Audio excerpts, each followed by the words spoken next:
we're going to do a quick review of performance-related musculoskeletal disorders, the sort of most widely accepted term in the performing arts medicine field now for things that go wrong with musicians' arms and hands.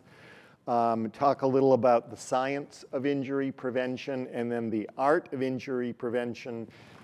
Try to put it together with, okay, so what do we do for the rest of the afternoon and the rest of your performance life? And I intend to leave plenty of time for questions and discussions because I hope this will be a really interactive presentation. So, performance-related musculoskeletal disorders in instrumentalists. Notice I'm not going to say much about vocalist problems, although I've got one extra slide at the end if someone has questions about that. In our setting, and I assume it's the same here, vocalists who have problems related to their singing have access to an ear, nose, and throat specialist who has the appropriate high-tech video strobolaryngoscopy equipment. And that's the way that should be. And I don't have much to say about hearing problems, although that's obviously a vital part of performance health for all musicians. I've also got one slide at the end if there are questions about that. So,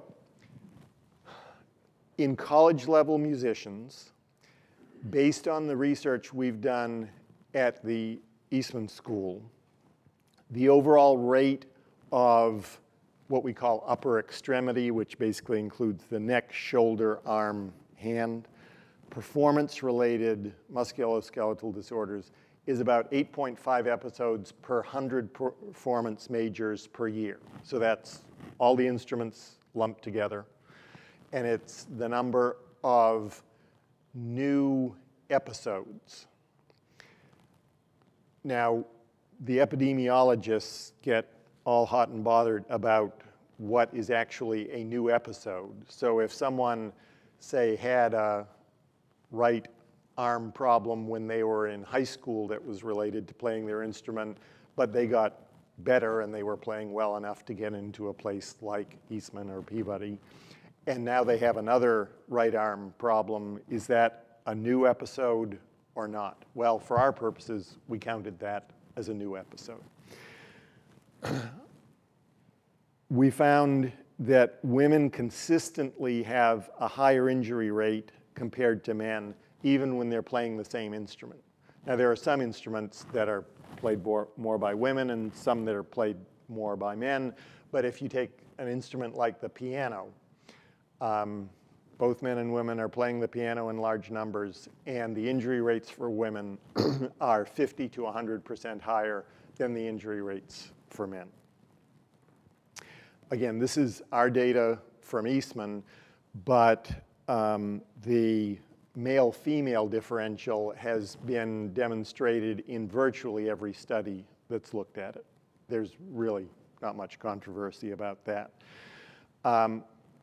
There really aren't other places that have had the opportunity to measure this incidence data, the number of episodes per 100 musicians per year. Most of the other reports on musicians' injuries have been what's called point prevalence. They get a symphony orchestra together, ask everyone, are you having problems with a performance-related injury now, or have you in the last year?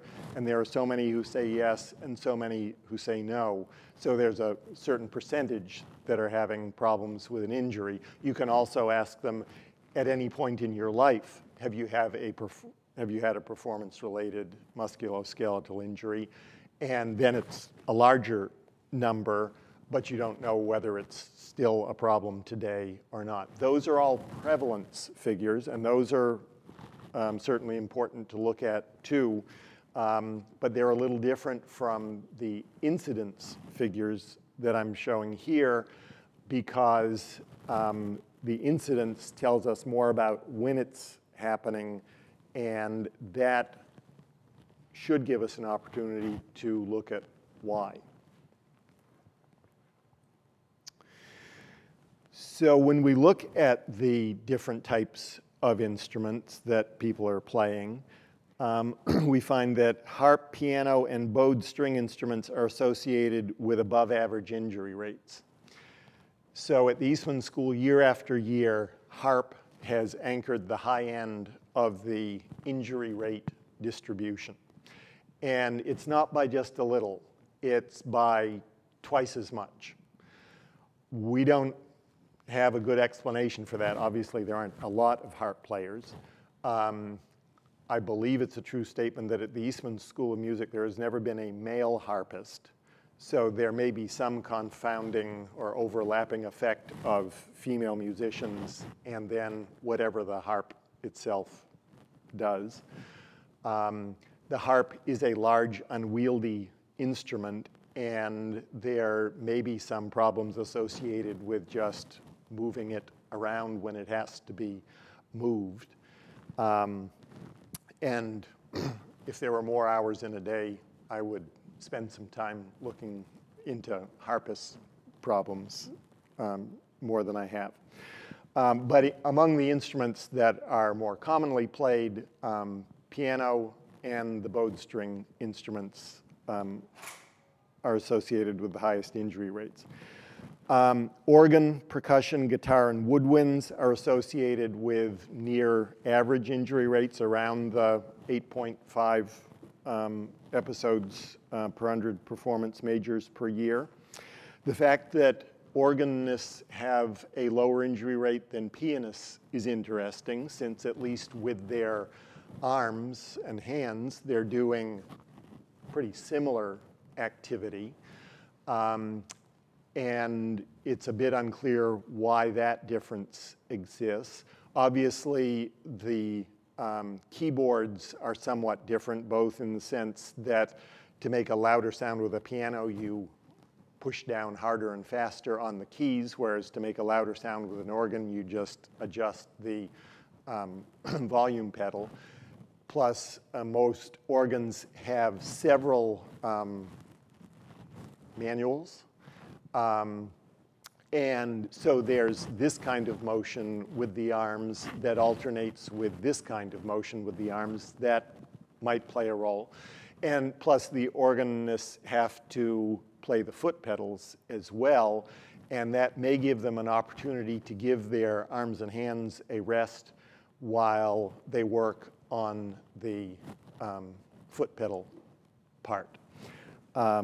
Again, with more hours in a day, I would spend time investigating that. Brass instruments are associated with below average injury rates. And whenever I make that comment, and there are especially pianists and bowed string instrument players in the audience, they always say, well, duh, that's because they never practice. But I'm a former brass player, so let's be careful with the brass jokes. And in our population, injuries peak in the early fall semester and more towards the mid to later part of the spring semester. And that is pretty obviously explained in the spring semester by juries and happens year after year. Explaining the early onset in the fall semester is not quite as obvious. At the Eastman School Peabody level, we don't have people just taking the summer off and working at McDonald's just to make money. Everybody is continuing to play over the summer, so it's not like they're picking up their instrument for the first time in 3 months. But there's probably a difference between being at some nice summer music festival like in Aspen versus getting back to school and having your first lesson coming up and knowing that you've got certain performances that are happening in the near future, et cetera. We'll get to the stress part in a minute.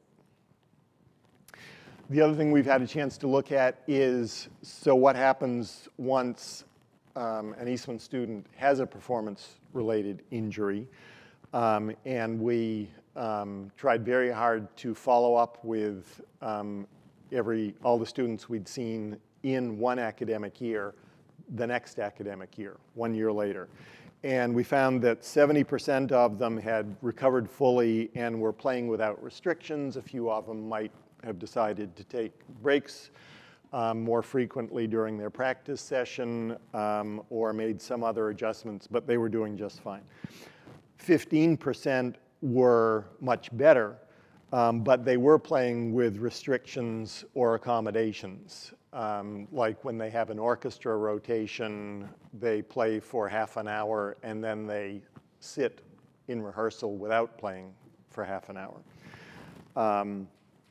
And unfortunately, about the remaining 15% were having ongoing symptoms and were behind on their required performances. And a number of them ended up switching either to a non-music career or switch from a performance major to a different major that had lighter performance requirements.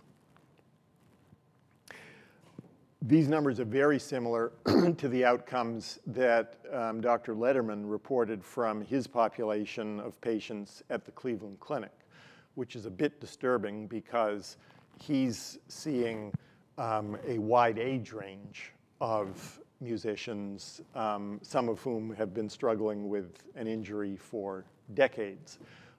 So either he's much better at treating them than I am, or once you get an injury, it doesn't matter all that much if you're in your 20s or your 50s.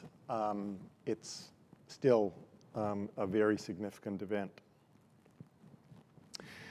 So if we're going to figure out how to prevent injuries, we need to understand what causes them. And in several articles that have been published on this subject, the risk factors for who gets an injury have been divided up into two groups: intrinsic risk factors and extrinsic risk factors. And this refers to intrinsic to the performer versus things going on that are not part of the performer, him or herself. And the ones I've put in italics here, if you can see that, are what we would consider to be modifiable risk factors. And the things that are not in italics are considered not modifiable. So if we go through these, technique, and then the other thing I need to tell you about what's on the slide is that the numbers you see refer to the number of research articles that have been published showing that this is indeed a risk factor. So you notice that most of them don't have a number next to them, which means they've been proposed as a risk factor, but we don't have a rigorous or even semi-rigorous scientifically conducted study providing data that shows that this really is a risk factor. So technique, I think we would all agree that bad technique is a real risk factor for having an injury. But it's very hard to study scientifically. If you wanted to do it in the most scientifically rigorous way, you would randomly assign a bunch of musicians to either play with bad technique or play with good technique, assuming we could all agree on what good technique is. We're not going to do that. That would never get through the ethics review. So the best we can do is some kind of observational study, but even that basically is not realistic to carry out. There have been a few attempts to video record musicians while they're playing and have a blinded panel of experts rate their technique, it's been very difficult to correlate any of those ratings with subsequent injuries. And if we stop and think about it, there's so much variation in human anatomy that it's very hard to say that what's the best technique for me if I'm playing an instrument at 6'4" and my build and my gender and age and everything, that's necessarily the same technique that's going to be best for Sarap with different body build, et cetera. So I hope you're getting some of the flavor of the problem with the art versus the science of prevention. Talent, at least the way I'm conceptualizing it, is something that we are born with, and it's hard to define, but there are clearly people with more talent and people with less talent. If you're here at Peabody, you've got more talent, but how that affects injury rates, we really don't know. We'll talk more about physical conditioning, and while that's certainly modifiable, we can get ourselves in better physical shape, it's still unclear how that affects injury risk. General health has to play a role.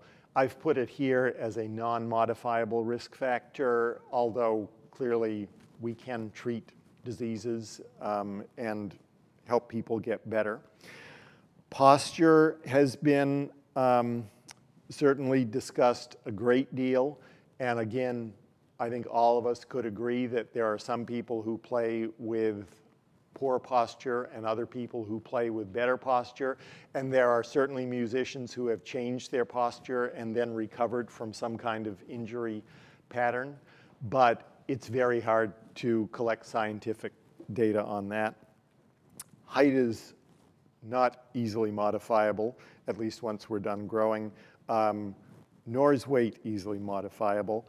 But we don't even know that weight really matters. I have been concerned over the years with the pattern, although I don't have quantitative data on this, that we've seen with some of our female Asian, especially violinists and pianists, who are very dedicated and put in long practice hours and have arms that are about that big around. And it's, I think, a risk factor, but again, we don't have scientific data on that. There's been a lot written about flexibility, which we can change to some extent with stretching. It's totally unclear whether more flexibility is good or bad, or is there an optimal amount of flexibility and it's not good to have too little and it's not good to have too much. And then, as I mentioned, the one thing we have the most data on is that women have more performance-related injuries than men, other things being equal. All right, moving over to the extrinsic risk factor column. There are 4 different studies that have looked at instrument as a risk factor for injury, and it's pretty clear that what instrument you play does affect your risk to some extent. However, there's been some discrepancy among the various studies. So the sort of 3 groups I talked about, higher risk, average risk, and lower risk, are what we've seen at Eastman. There's been some people have tried to show that the size of the instrument is what determines the risk, but that's not consistent with our data because, for example, violinists have at least as high an injury rate as, say, cellists. And obviously, there's a difference in the size of the instrument. Time spent playing the instrument is a risk factor, and obviously you can choose to modify that, but you need to spend some time playing your instrument. There have been only 2 studies that I've found that documented a rapid increase in playing time, but there's evidence from research in other fields that supports a general concept that you don't want to make a sudden increase in your practice time. And we'll talk more about that later. Break frequency is discussed very frequently, but we don't have good data on that. I have seen anecdotally that some students have had an injury shortly after they've changed teachers, which is often accompanied by some change in technique.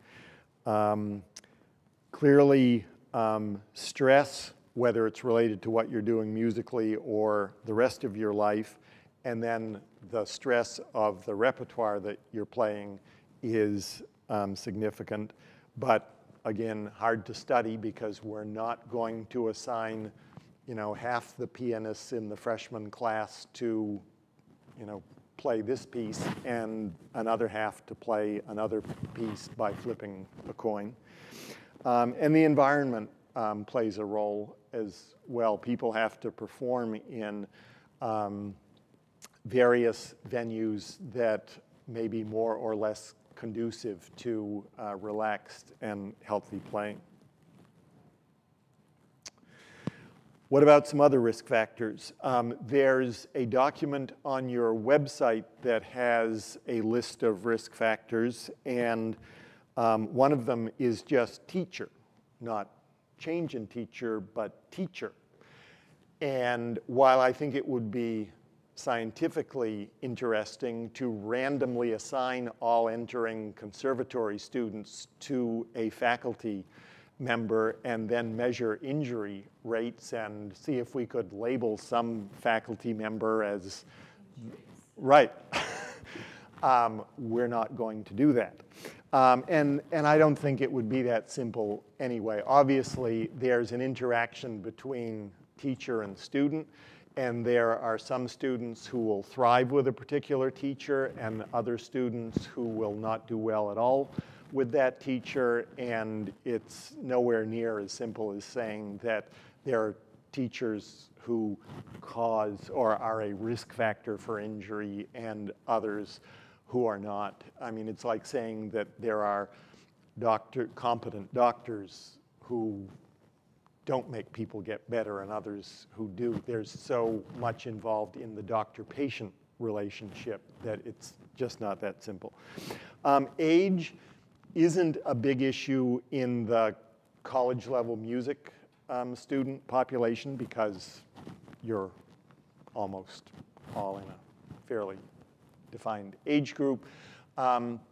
There has been some interesting research looking at injury rates in younger musician populations, and there's some suggestion that there may be something going on right around the peak adolescent growth spurt, which for girls is around 12 and boys is around 14. But it's hard to sort out whether that's related to the physical growth that's going on, or if that's more due to the fact that this is when a fair number of people in that age group first start acting and practicing like I'm going to be a musician. So it may be more related to the increase in practice time rather than changes in physical size, although there's obviously the potential for an interaction between those two things. You're practicing more, but your body's not the same as it was a month ago, and you've got to be making adjustments, but you have no experience on which to base adjustments, and hopefully that's something we'll get more data on. At least one study suggested that instruments you have to hold cause more injuries than instruments you don't have to hold, although again, with piano being one of the higher injury rate instruments in the Eastman student population, that doesn't seem to be an absolute rule. It does remind us that for a number of instruments, using various support devices can reduce especially the static load on the arms and hands and promote more relaxed playing. There may well be other genetic traits that influence injury rates, and as the Human Genome Project continues to identify what various genes do, we might learn more about that. I'm not sure what the practical application of it will be. Nutrition is important for all of us. It's unclear exactly what role it plays in whether someone is going to have a performance-related musculoskeletal problem or not, but it's just a good idea. And by analogy, sleep is something that has been shown to be important in recovery from a number of, well, health problems in general, but especially musculoskeletal problems. And there is a recovery process that goes on when we sleep, both at the brain level and at the muscle tendon level. And if we skimp on the sleep recovery time, there's probably going to be increased risk of injury, but we don't have specific data on that. And there are probably going to be other risk factors that we identify in the future. So a little bit more about instruments. As I mentioned, among the commonly played instruments, piano and bowed strings are associated with the highest upper extremity injury rates. There's increasing interest in using narrow keyboard pianos, especially for pianists with smaller hands. And I know that costs some money, but so do injuries.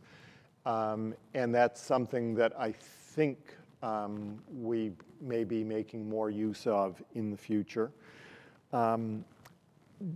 In my spare time, I do some bicycling, and I do enough of it that I have 3 bicycles.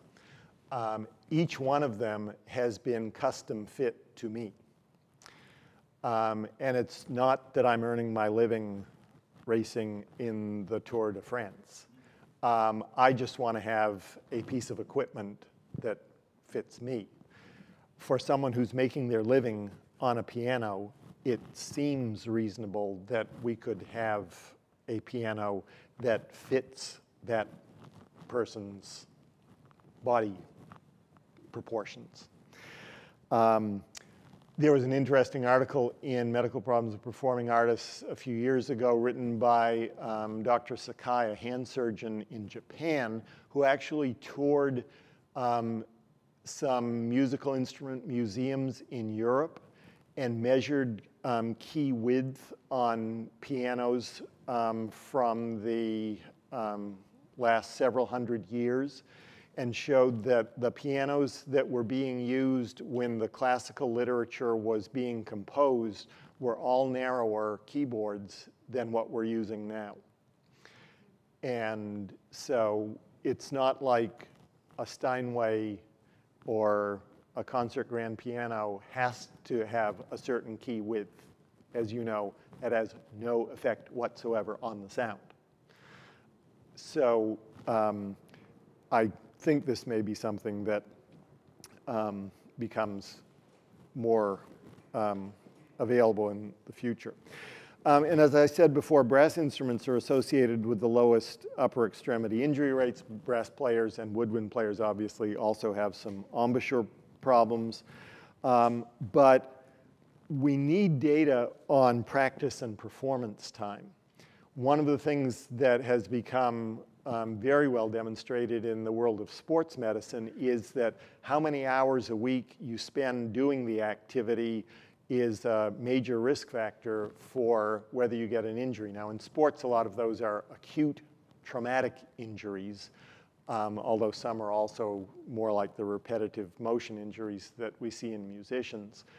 but in both cases, it's related to the amount of time that the athlete is doing the activity. We don't have, well, for athletes, it's easier in a number of sports to measure their what's called exposure time because it's in a group setting. Practice is with the team from 4 to 6 p.m. and it's 5 days a week, and then we have a game on Saturday or whatever. Musicians aren't like that. You're practicing on your own schedule, and we certainly ask, I ask when I'm seeing a musician, what's your practice schedule like? But that recall report is a little different from having more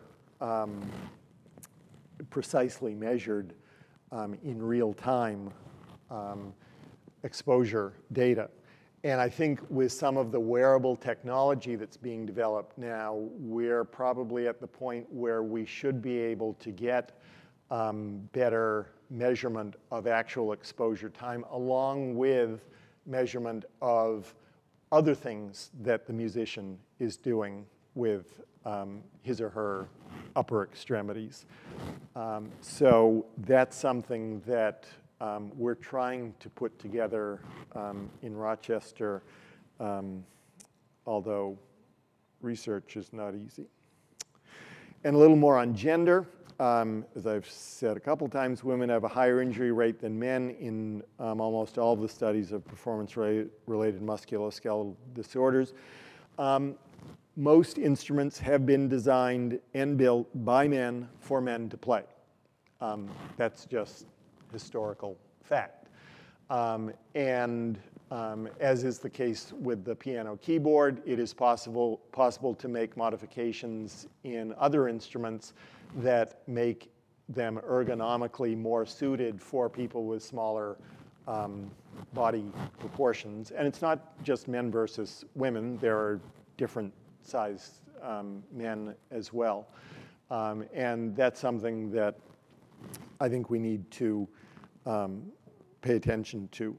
Men also naturally have more upper body strength than women. So if you're just, say, depressing a key, and that takes 10% of the maximum force you can generate with that finger, those muscles and tendons will fatigue less quickly than if it takes 15 or 20% of the maximum muscle force that that finger can generate. So that's not to suggest that women need to develop upper body strength equal to men. It might suggest that there might be some conditioning that would give both men and women the muscle endurance that's required to do thousands of repetitions of an upper extremity motion every day.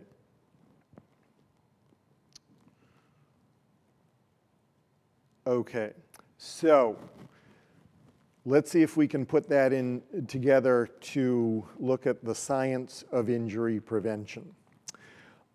Here's a quiz. What word is most commonly associated with prevention in the performing arts medicine literature?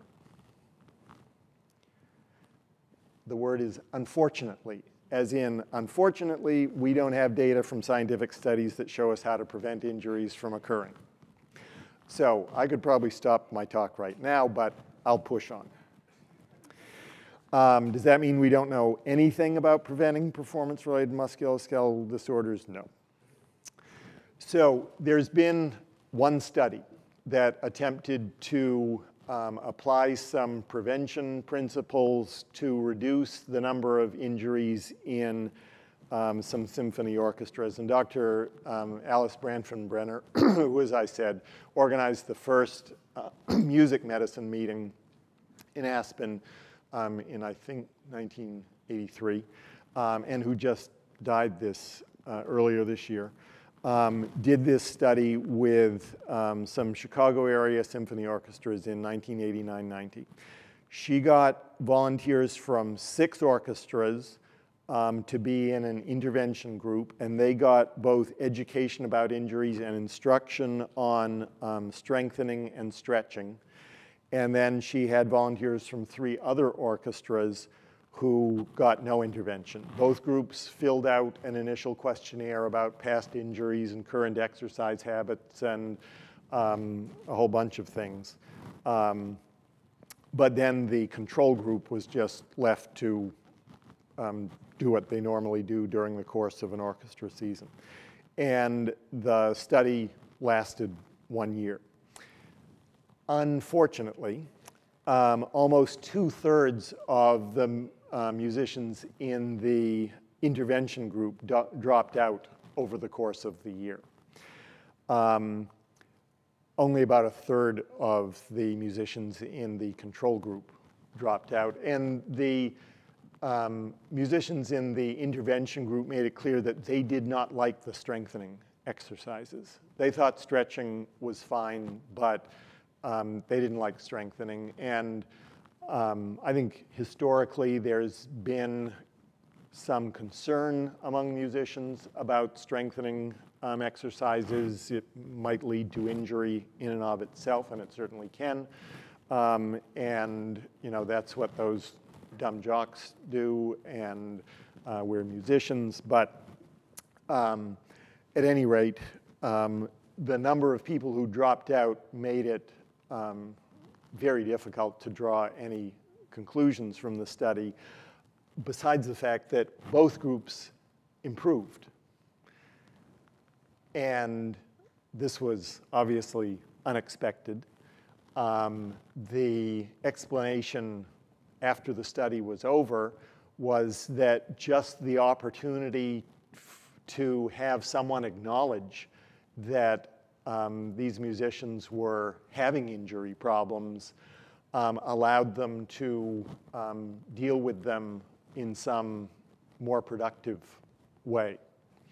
And that is probably a lesson that we should pay some attention to. But in 30 years of performing arts medicine, this is basically all we've got in terms of a scientific study that was set up the way you'd want it to be set up, a really significant undertaking, and we don't have any results that we can go out into the real world and say, this is what you ought to do. I will point out that using professional symphony orchestra musicians for this study created a bit of a problem in and of itself, because as we discussed earlier, with a majority of them already dealing with an injury, they were really looking at what we call secondary prevention, trying to prevent the second injury, or in this case, maybe the 10th injury, after a number had already occurred before, and various compensatory processes were in place to try to cope with playing in pain and all that. If we could do a study like this at the university level, we might have a better chance of showing a real difference. But even at the university level, it's a daunting task. Now, we could look around at the other major group in the world of performing arts, dancers, and see what we've learned from studies done on them. And there was an article in the Archives of Physical Medicine and Rehabilitation in 2008 that reviewed dance injury studies, and there were 2 articles that described a comprehensive injury prevention and management program that reduced the injury rate in companies of professional dancers. So this was somewhat similar to what Dr. Brenner did. In this case, they would go to a professional dance company and give them some presentations on some basic anatomy, some injury prevention, and actually lead them through some basic exercises, suggest the schedule on which they would continue to do those exercises. And then they also, since this was professional dancers, would start working with them immediately as soon as they reported a work-related injury, because it was part of the workers' comp system. So what they showed was that compared to the previous season, they had fewer injuries during the season where this study was going on. Unfortunately, that's not the most rigorous way to do a study scientifically because they really didn't have a control group. And it's possible that there were other things going on in the dance world that accounted for the decrease in the number of injuries, not this specific intervention. But again, it's suggestive and encouraging. There's the whole field of occupational medicine, and in a sense, performing arts medicine is a subset of occupational medicine.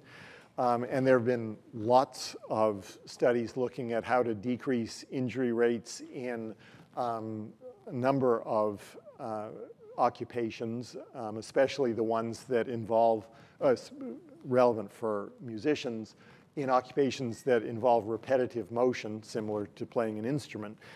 So there's assembly line work that involves a lot of repetitive motion. And there are at least 4 things we can take away from those studies. The concept of pacing: don't increase the workload abruptly. If you're used to practicing 4 hours a day, you certainly shouldn't double that just because you've got a performance coming up that you need to prepare for, and we'll talk about what a reasonable number might be. Variation in the task: don't do the same thing repeatedly for more than a few minutes at a time. So applying it to musicians, if there's a difficult passage you have to work out, don't practice that passage for your whole 2-hour practice session. Break it up so that you're working on that for 10, 15 minutes, doing something, another part of the piece, maybe come back to that if you're feeling okay. Taking breaks for production line workers. This is part of state labor laws. You can't make people work 8 hours straight, but a musician can decide to go practice for 4 hours straight. Not a good idea. And again, ergonomics: modifying the work to fit the capabilities of the worker. It is certainly possible to design a task that someone working on an assembly line will not be able to tolerate for a full workday.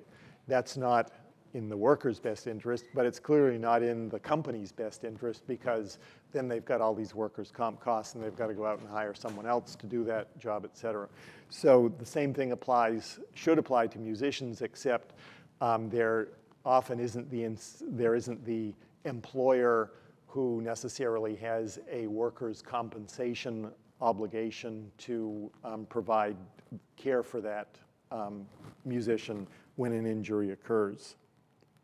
And even when the musician is covered by workers' compensation, there are other factors at play that often deter the musician from reporting it as a work-related injury. And then probably one of the things we like to do most often in performing arts medicine is make sports medicine analogies. And I guess I referred to the fact that I bicycle, so I've already fallen into that trap once. But some of the things that we've learned from sports medicine are that warm-up is probably a good idea, but the jury's still out on that a little bit. There is increasing evidence that stretching as part of a warm-up might not be such a good thing to do. It's good to get blood flow increased through the muscles, but it might not be a good idea at that point to actually try to stretch out tendons. So that's one thing to keep in mind. I talked earlier about how keeping track of exposure time, or total practice and performance time, is important. A number of sports have decreased injuries by changing the rules. So, if you watch football, there are now more and more rules about how 2 players collide to try to reduce knee injuries, head injuries, et cetera. We don't really have such formal rules in the world of music, And I'm not suggesting that we should create a governing body that could create and enforce those rules. What would it be? The National Collegiate Music Association, to do the NCAA analogy.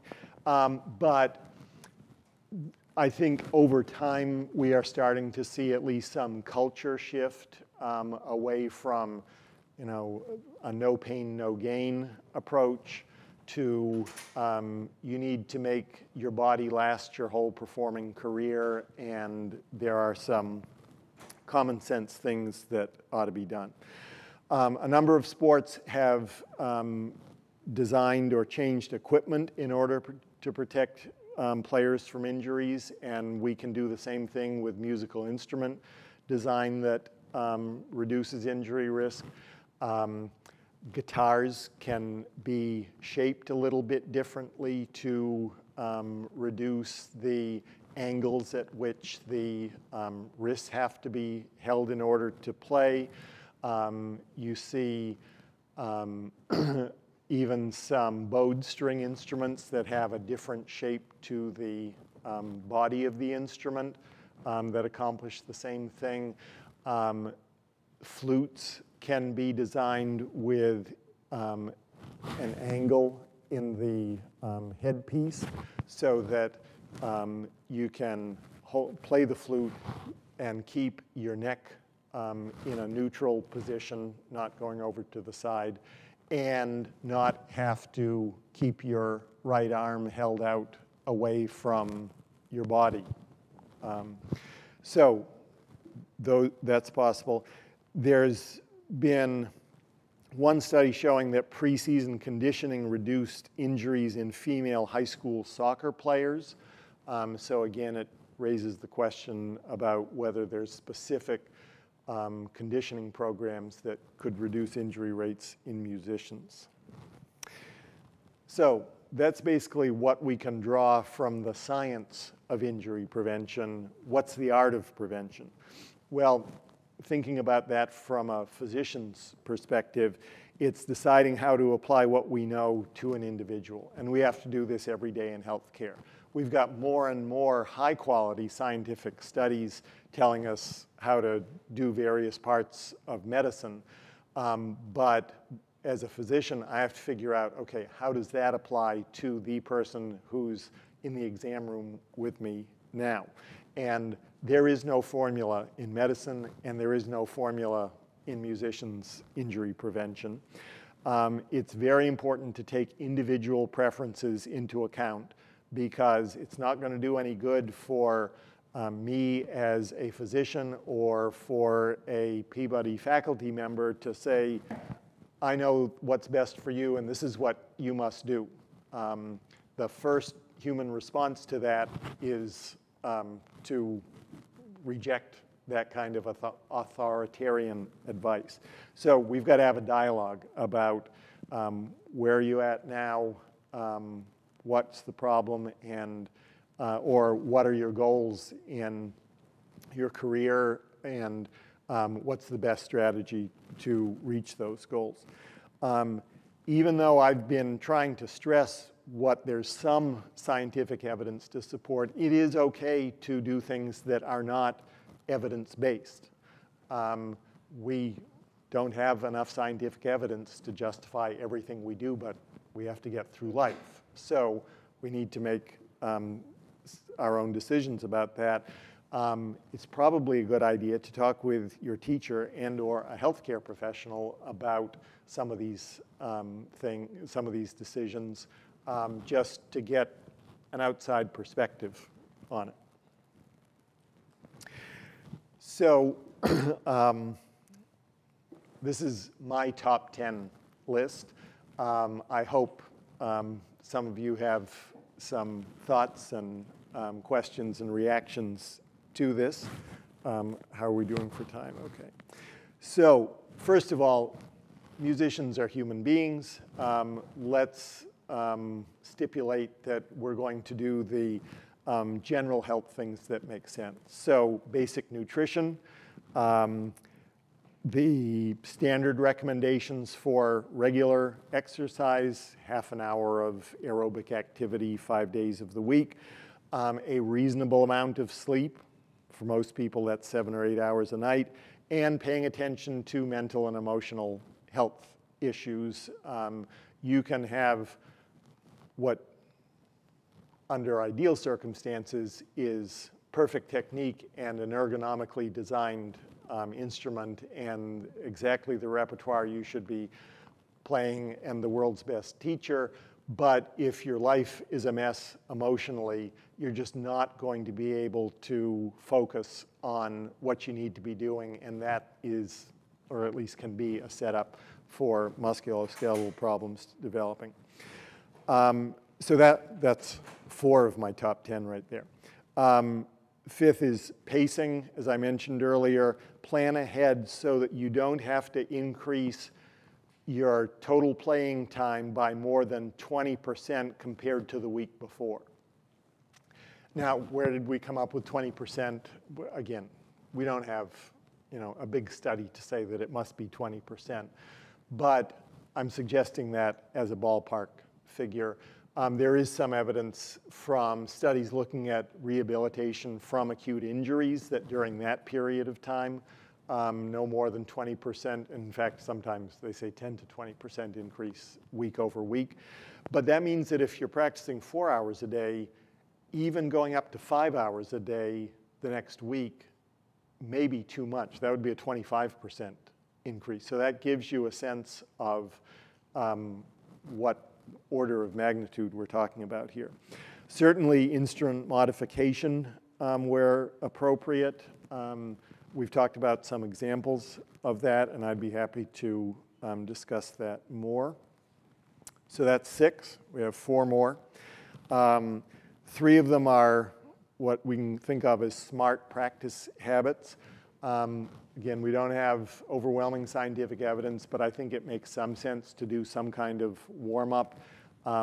How you choose to do that is up to you. It can just be on your instrument and starting out with easy scales, etc. I think that taking breaks is important. Even athletes who are training for endurance events don't, say if they're marathoners, they don't run 26 miles straight every day. But I've seen musicians who think that they need to just practice 4 hours straight every day and take a break. And I don't know how often to say you should vary the task that you're working on during a practice session, but there's some muscle physiology evidence that suggests that if you're doing the same thing for more than 15 minutes or so, there's more likelihood that you're going to get lactic acid buildup and some other metabolic waste products that the body just isn't clearing out of that muscle as quickly as it should. Obviously, appropriate repertoire is important. I think it's possible to find repertoire that just about any musician shouldn't be playing, at least at one time or another. And that's something that faculty and student work together on. There's one thing I've left off the list, and I'll see if any of you suggest it during discussion. A couple other things to think about. We have really no data on this, at least to apply to musicians, but cognitive practice or just mental imagery of what you want to be doing with the instrument has been recommended as a strategy, and I think there's little risk in doing that. At the Eastman School, we periodically have instruction in Alexander and Feldenkrais techniques, and some students have found that helpful. Again, we don't have a study where we randomly assign one group of students to do Alexander lessons and another group of students to, read the New York Times. But again, it's probably low risk. So my closing thought is that a 16th note worth of prevention is worth a whole note of cure, which cleverly preserves the 16-to-1 ratio of ounces to pounds. Except maybe that's only true if we knew when to play that note, what the pitch should be, whether it's a single note or a chord, and maybe 10 other things that we don't know yet either. Just to let you know about some other resources, there's the textbook of Performing Arts Medicine, which I think, in the interest of full disclosure, I should say is published by the same group that publishes the journal. And the same group also publishes a textbook on the voice, and then there's the journal. This just looks like an ad for Science and Medicine, doesn't it? And there are some sort of self-help books out there as well. Janet Horvath's Playing Less Hurt and Bill Dawson's Fit as a Fiddle. Both have good information and guidance that's written for a musician population. You don't need to know anatomy before you read it. So that's what I had prepared, and I would be happy to entertain questions, opposing points of view, comments, and thank you for your attention.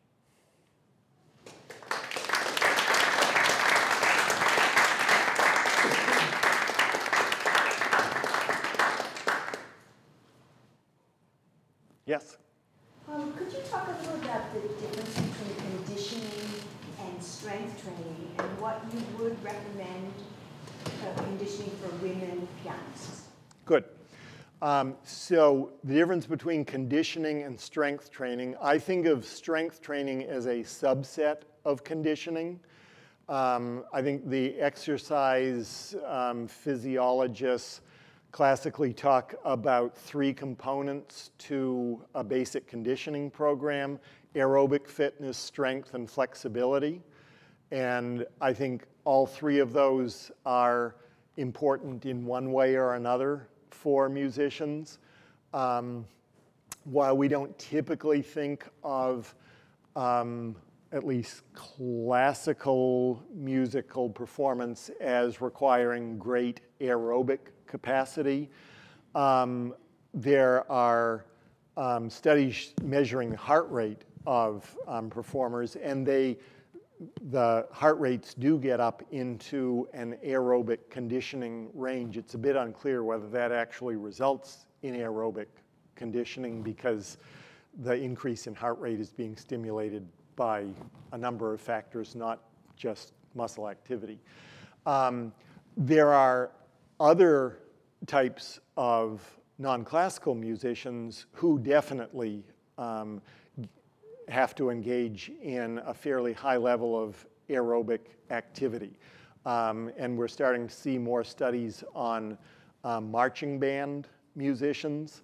And I know from my own experience as a high school brass player, either marching in a parade or in a halftime in a football game, walking across the field and playing an instrument at the same time requires some level of aerobic fitness.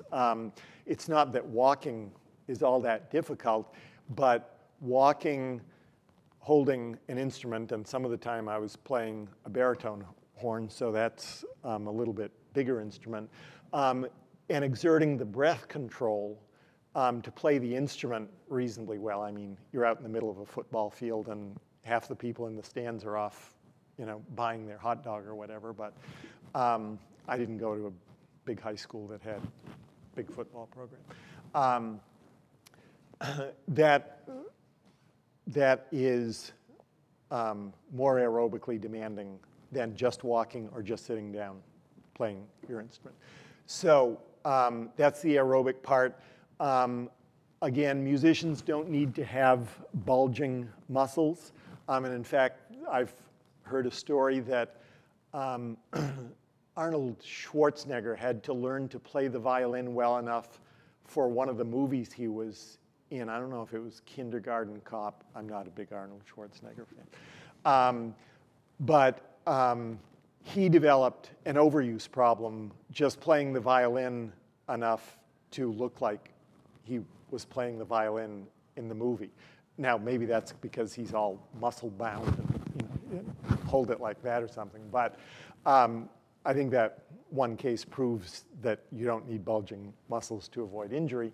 But what musicians need is muscle endurance. It's the ability to contract that muscle at a relatively low percent of its maximum contraction force thousands of times, and then be able to do it again every day after that. And then there's flexibility, which, as I said before, we need to take an intelligent approach to, because there's a lot of genetic variation in how flexible people are. Men typically are less flexible than women, but even within a gender, there's variation, and people who are genetically more flexible don't want to stretch to increase that. That group needs to make sure they have enough muscle tone to provide the joint stability that the ligaments, the stretchier ligaments don't provide. On the other hand, there are those of us who are not very flexible at all, and that restricts range of motion in a joint, which changes the pattern of muscle contraction and tendon movement across that joint, and that can be a problem. So that group does need to stretch. So those are the three components. So how do you go about doing that? I have often said, and other people who take care of musicians have said, that swimming might be a good exercise for musicians to be doing. It gives you the aerobic exercise that everyone ought to be getting. It involves the upper body, much more so than walking, running, biking, a lot of other typical aerobic exercises do. And it's relatively hard to get hurt swimming. Yes, you can run into the wall if you don't stop when you need to stop. And swimmers at a competitive level are well known for having their own set of repetitive motion injuries. But musicians shouldn't be swimming 7,000 yards a day. Musicians can do, a half hour of swimming a few times a week, and preferably with good technique in the swimming part of it. And there's a website called totalimmersion.net that's specifically designed to help adults who know how to swim well enough not to drown but cannot efficiently move from point A to point B to become better swimmers. So that's one idea. There are other ways to do it too. You can, if you're fortunate enough to have access to a health club gym, and especially if there's a trainer there who can at least get you started in the right kind of program, you can do aerobic strengthening and stretching all on dry land. And I know there are some people who just don't want to go near the water, and that's fine.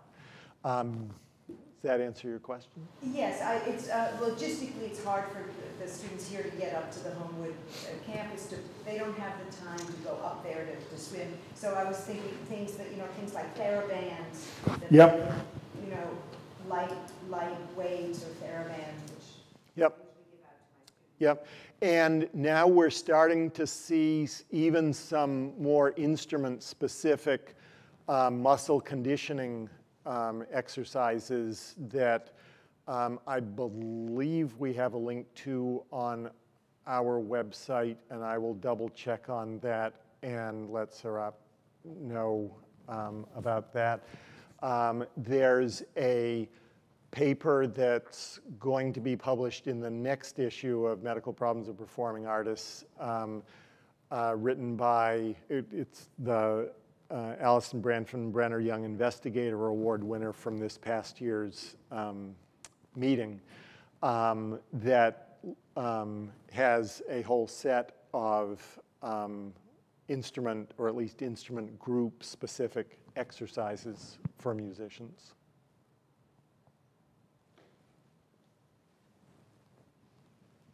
Yes? Hi, Rob. Nice to see you. Good to see you. For our people here today, could you define an injury? In other words, if somebody has pain and they keep playing, are they injured? If they have pain and they have to take a couple days off, are they injured then? What is an injury, actually? Right, and for the purposes of the data that I was showing from the Eastman School students, we defined injury as something that was associated with some unpleasant symptom that we determined was related to playing their instrument that led to a visit to the health service.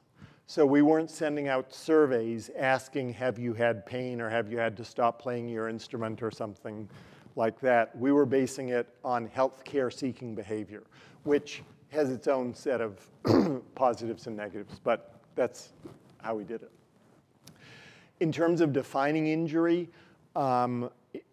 as a term to use to decide whether or not you need to change your own behavior, I think it's what I said before, unpleasant symptoms. So it could be pain. You might not want to call it pain. You might want to call it an ache or just an unpleasant sensation that is in a part of the body that you use to play your instrument that affects or makes you think you might affect how you play your instrument.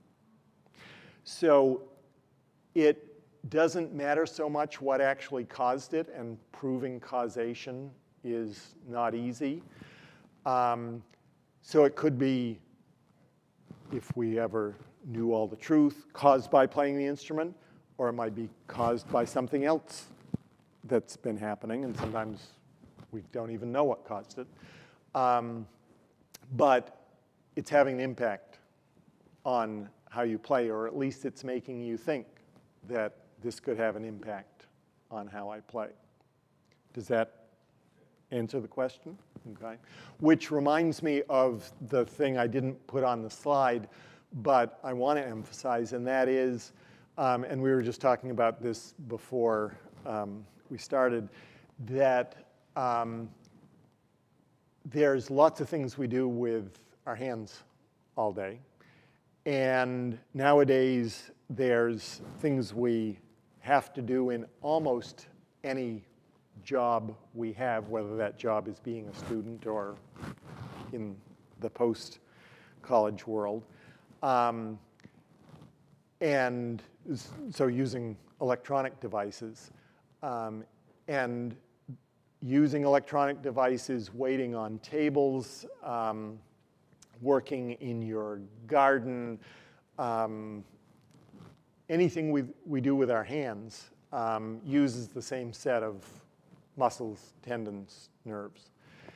And if we're not careful how we use those muscles and tendons in playing an instrument, that can cause a problem. But if we're not careful in how we use those muscles and tendons on a computer or a mobile device or some other piece of equipment, that can cause a problem too. And as technology continues to evolve, the current iPhones notwithstanding, the tendency seems to be that we can do more and more on smaller and smaller devices. Those devices were not designed to be kind to your hands. They were designed to be easy to carry around. And if you're spending a significant amount of time texting, playing video games on a mobile device, writing a term paper on a laptop, notebook, tablet, computer, that's probably going to turn into a problem at some point. It's relatively easy to set up an old-fashioned desktop computer in an ergonomically appropriate way so that when you're sitting down, the keyboard is in a position that allows your elbows to be at your side and bent at about 90 degrees, your wrists to be relatively straight, and then have the monitor just below eye level and lighting adjusted so that there's not glare coming off the screen that throws everything off. That's simply not possible to do with a laptop. And I've been using a laptop all weekend since I've been traveling, and so far my hands are okay, but I still have a desktop both at home and at work with a pull-out keyboard tray, and I spend more time working on that than I do on the laptop. There's no way to position a laptop so that both the keyboard and the screen are at the appropriate level. There's a new one that's advertised that allows you to disconnect the screen from the keyboard, although I don't know if the keyboard still communicates with the screen at that point. But we need to be careful about, musicians need to be very careful about everything that involves hand activity. And I'm concerned about the role of technology. Yes? Since pain is our body's way of essentially saying, I wouldn't do that if I were you.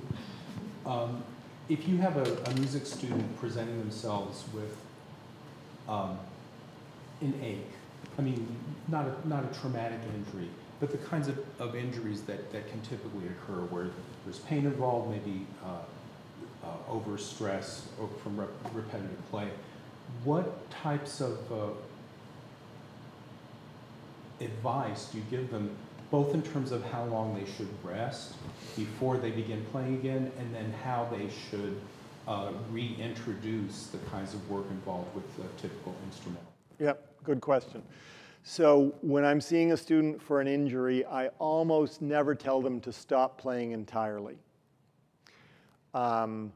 There are rare instances where it's gone on so long that they're having pain at rest. They wake up in the morning and they have pain. That's the first thing they notice when they open their eyes. But those are rare.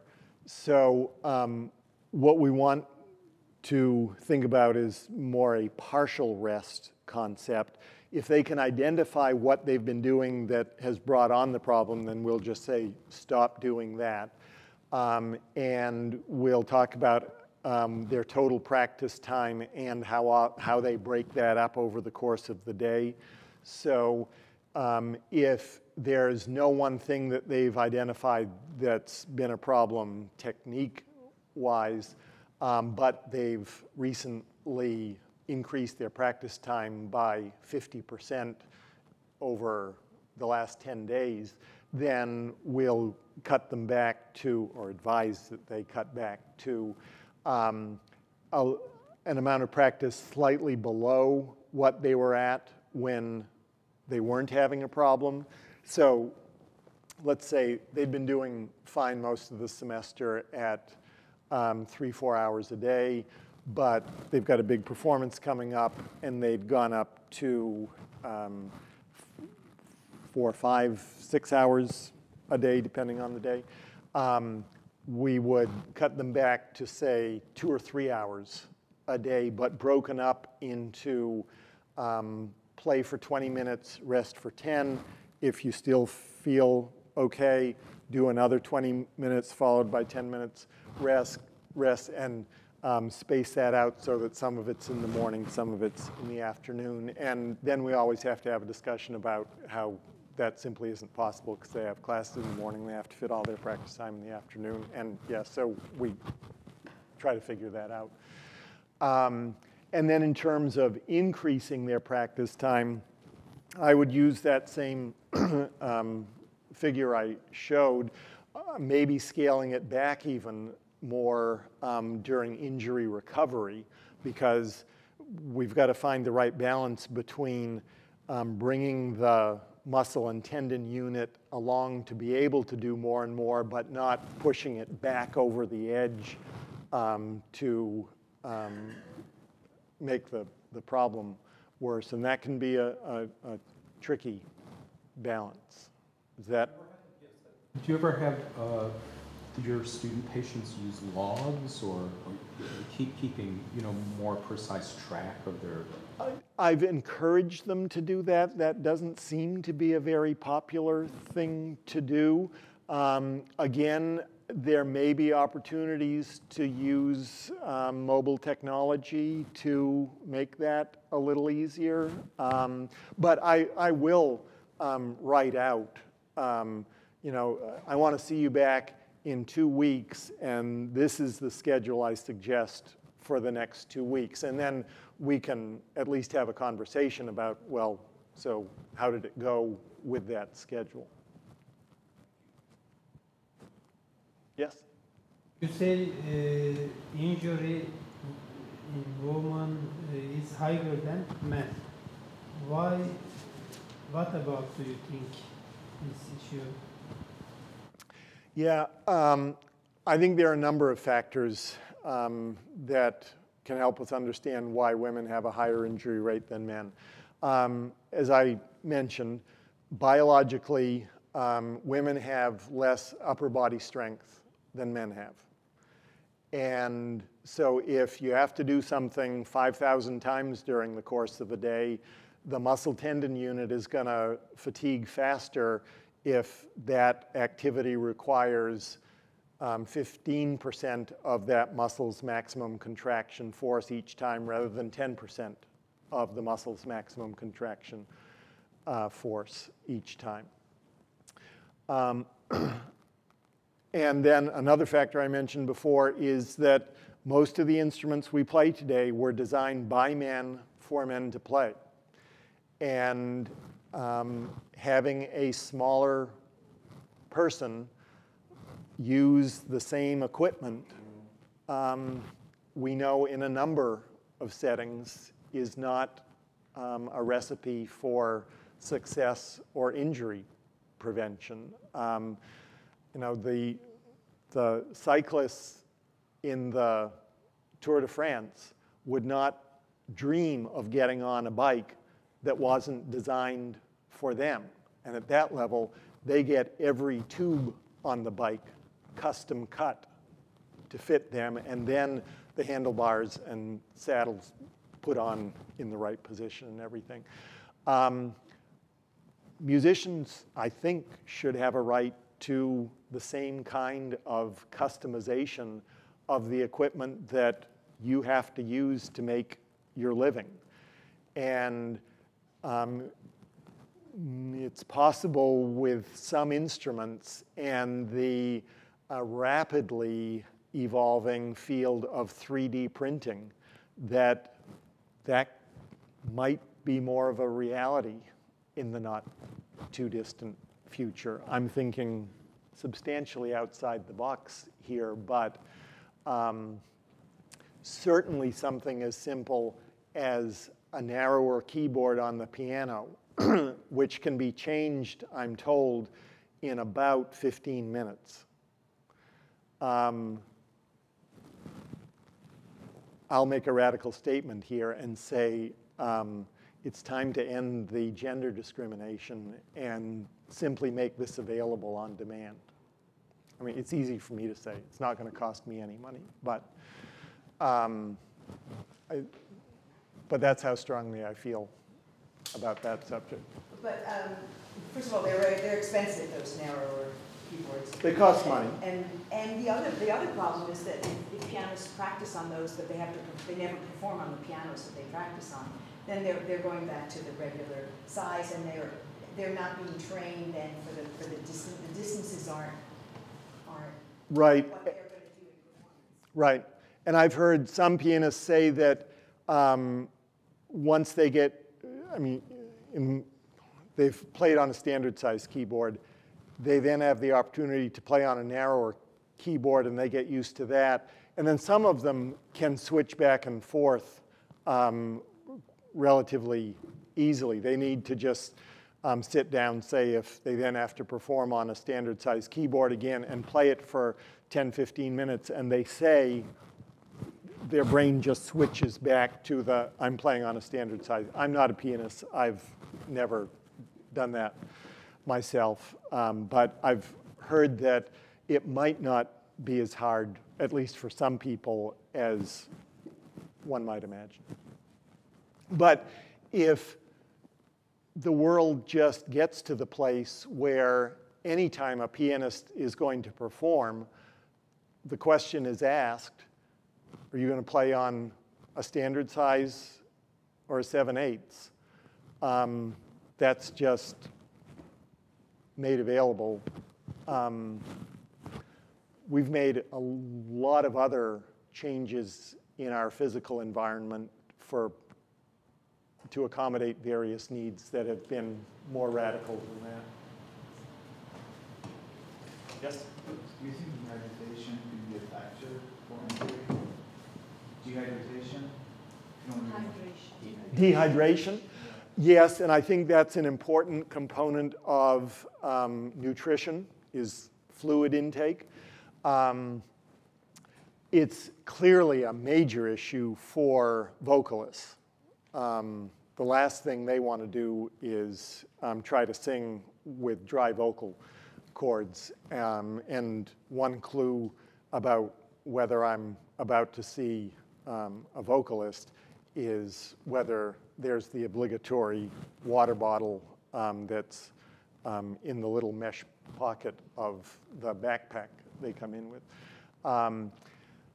It's a bit, we don't have a lot of data on to what extent hydration affects instrumentalists, but clearly if there's any significant degree of dehydration so that there's a smaller volume of blood to circulate through the muscles, then there's reduced ability to deliver oxygen to the muscles and then carry away the carbon dioxide and the other metabolic waste products.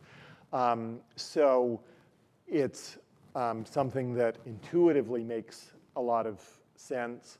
And I think it's easy during especially a longer practice session to just be sitting there playing your instrument, and if you haven't brought water in with you and there's no water fountain within 1 foot of the chair that you're sitting in, then you could easily become dehydrated. Probably something that a wind instrument player might become aware of faster than a pianist or a violinist.